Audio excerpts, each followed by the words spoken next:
Thank you, Mr. Chairman. And Assistant Secretary Chowdhury, at the risk of piling on, I want to follow on a little bit with what the ranking member, her questioning regarding the privatization and the oversight of those. I'm all for oversight whenever we can get it, but obviously it's better to be on the front end before the horse is out of the barn. Could you comment or expand on the metrics that the department's using to ensure contractors are consistent with oversight and performance standards before they get into the contract, as far as what metrics are put into the contracts when you're evaluating the options, and then specifically what are how are we holding them accountable? Because going back after the problems are diagnosed later and forcing our troops to live with these issues isn't really good enough. We need to prevent it from happening going forward. Thank you for that, Rep. Franklin. To kind of give you an overview of a progressive approach to the oversight, which we think hits a number of levels.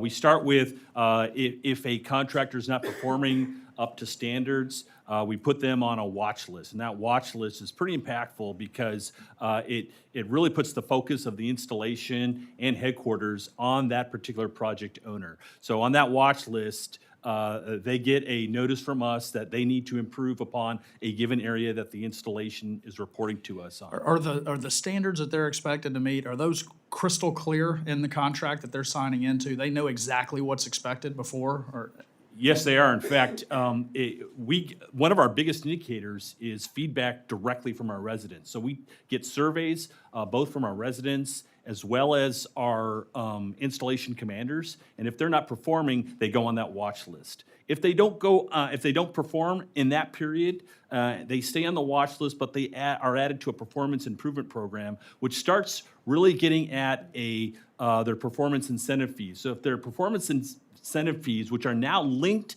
to those surveys and feedback from residents, we'll hit them up and hit them with direct dollars. And that could be anything from resident inspections, failure to inspect appropriately, safety issues. Of course, on safety issues, we have no room for not acting almost immediately. So we get that almost immediately, and we start impacting their performance incentives. Now, ultimately, if they fail in all three levels, we'll go back and go to a default situation. So that progressive approach, we believe, has been yielding some good impacts, especially with our newer project owners that are realizing that all they have to do is meet a certain standard and they'll get A grades.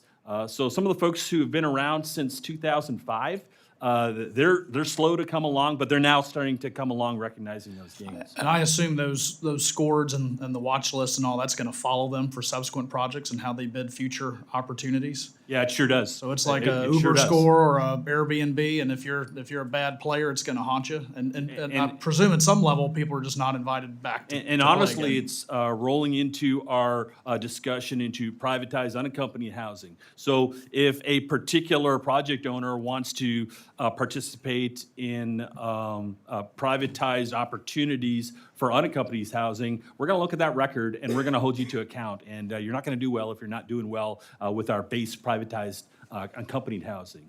Very good. All right, thank you. Mr. Hollywood, I understand there's a decision still pending out there with the Space Force regarding the Guard component as to whether that's going to remain in the Air Force, go to the Space Guard, become part-time.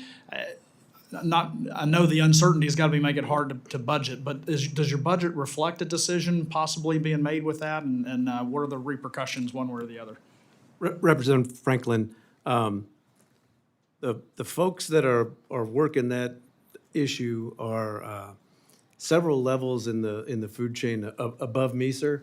Right. But I can tell you in the budget deliberations that I've heard, they're allowing for the flexibility for whatever the outcome, whatever we're directed, so that we can comply with the law, sir. Okay, so your budget can accommodate whatever that decision may be then? But yes, sir. By default, it will. Okay, gotcha. Very good. That's all I have now, Mr. Chairman. I yield back.